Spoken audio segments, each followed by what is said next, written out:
नमस्कार दोस्तों, आप सुन रहे हैं पीके हॉरर, जहां हर रात एक नई डरावनी कहानी आपका इंतजार करती है। अगर दिल मजबूत है तो कहानी शुरू करते हैं।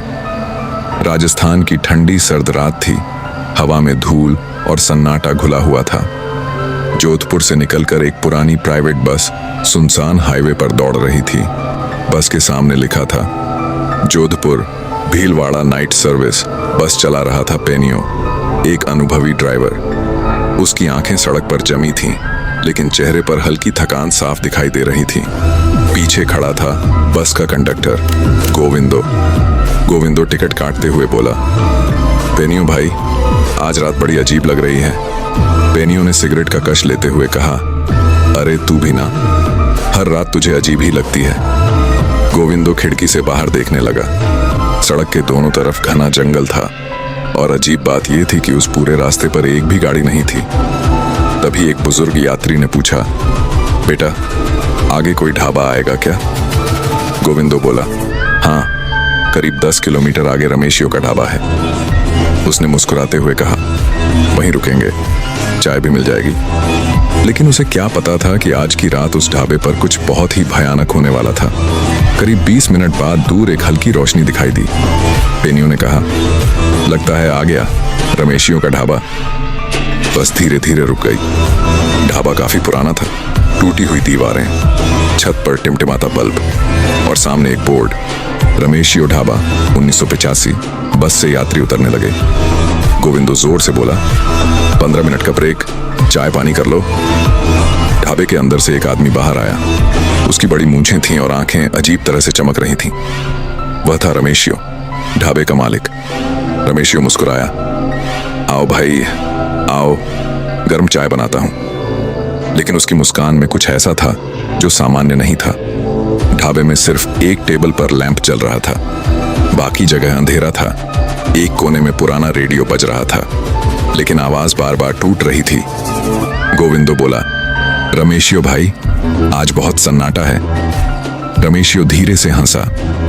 यह रास्ता रात में हमेशा ऐसा ही होता है। पेनियो चाय पीते हुए बोला, पहले यहाँ काफी ट्रक रुकते थे। रमेशियो ने जवाब नहीं दिया, बस उन्हें घूरता रहा। तभी एक छोटी लड़की ढाबे के पीछे से गुजरी। गोविंदो ने पूछा, ये कौन है? रमेशियो ने तुरंत कहा, कोई नहीं। गोविंदो हैरान हुआ, अरे अभी तो गई उधर। रमेशियो की आवाज अचानक ठंडी हो गई। मैंने कहा ना, कोई नहीं है। ढाबे में अचानक खामोशी छा गई। 15 मिनट बाद गोविंदो ने आवाज लगाई, चलो सब लोग बस में बैठो। धीरे धीरे यात्री बस में चढ़ने लगे, लेकिन तभी एक औरत चिल्लाई, मेरा पति कहाँ है? गोविंदो ने पूछा, कौन? वो अभी चाय पीने गया था, वापस नहीं आया। गोविंदो और पेनियो ने पूरे ढाबे में खोजा, लेकिन वह आदमी कहीं नहीं मिला। गोविंदो ने रमेशियो से पूछा, अरे यहाँ कोई आदमी आया था क्या? रमेशियो बोला, नहीं, यहाँ कोई नहीं आया। गोविंदो गुस्से में बोला, अरे झूठ मत बोल। लेकिन तभी ढाबे के पीछे से एक डरावनी चीख सुनाई दी। पेनियो और गोविंदो टॉर्च लेकर ढाबे के पीछे गए। वहां एक पुराना कुआं था और उसके पास खून के निशान। गोविंदो की आवाज कांप गई, ये क्या है? तभी कुएं के अंदर से आवाज आई, बचाओ। गोविंदो डर गया, कोई अंदर है? पेनियो ने टॉर्च अंदर डाली, लेकिन अंदर सिर्फ गहरा अंधेरा था। तभी पीछे से रमेशियो की आवाज आई, तुम लोग वहां क्या कर रहे हो? पेनियो मुड़ा। रमेशियो का चेहरा अब डरावना लग रहा था। पेनियो बोला, यहाँ किसी को फेंका है क्या? रमेशियो जोर से हंसने लगा, तुम लोग सच जानना चाहते हो? गोविंदो बोला, हाँ। रमेशियो धीरे धीरे बोला, ये ढाबा सिर्फ ढाबा नहीं है, ये भूख का घर है। तभी अचानक ढाबे की सारी लाइटें बंद हो गईं। चारों तरफ अंधेरा और जंगल से फुसफुसाहट की आवाजें आने लगीं। अचानक कई परछाइयां जंगल से बाहर आईं। वे इंसान जैसे दिख रहे थे, लेकिन उनकी आंखें पूरी सफेद थीं। गोविंदो चिल्लाया, ये कौन है?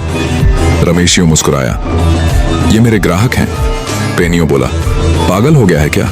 रमेशियो बोला, 20 साल पहले यहाँ एक बस दुर्घटना हुई थी, सभी यात्री मर गए, उनकी आत्माएं अभी भी भूखी हैं। गोविंदो कांप गया। तो? रमेशियो बोला, तो मैं उन्हें खाना देता हूँ। पेनियो ने धीरे से पूछा, क्या खाना? रमेशियो की मुस्कान और चौड़ी हो गई। यात्री, अचानक वे परछाइयां बस की तरफ भागी। बस में बैठे यात्री चीखने लगे। गोविंदो चिल्लाया, पेनियो, बस चालू कर। पेनियो दौड़ ड्राइविंग सीट पर बैठा, लेकिन बस स्टार्ट नहीं हुई। पीछे से आवाज आई, क्यों भाग रहे हो? रमेशियो बस के दरवाजे पर खड़ा था। आज की रात तुम सब उनका खाना हो। परछाइयां बस के अंदर घुसने लगी। यात्री रोने लगे। एक आदमी अचानक हवा में उठ गया और गायब हो गया। गोविंदो रोते हुए बोला, हम मर जाएंगे। पेनियो ने गुस्से में कहा, नहीं। उसने बस का एक्सेलरेटर जोर से दबाया। अचानक बस स्टार्ट हो गई। बस तेजी से आगे भागी। पीछे से रमेशियो हंस रहा था। उसकी हंसी पूरे जंगल में गूंज रही थी। कुछ किलोमीटर बाद बस रुक गई। सब लोग थक कर बैठ गए। गोविंदो बोला, हम बच गए। लेकिन पेनियो चुप था। उसने धीरे से कहा, गोविंदो पीछे देख। गोविंदो ने पीछे देखा। बस की आखिरी सीट पर रमेशियो बैठा था। वह मुस्कुरा रहा था। तुम लोग ढाबे से निकल गए, लेकिन ढाबा तुम्हारे साथ आ गया। तभी बस की लाइटें बंद हो गईं और अंदर से एक साथ कई चीखें गूंज उठीं। अंत अगली सुबह सड़क किनारे एक बस खड़ी मिली। बस खाली थी। अंदर कहीं कोई नहीं था। बस की आखिरी सीट पर खून से लिखा था, रमेशियो ढाबा में फिर आना।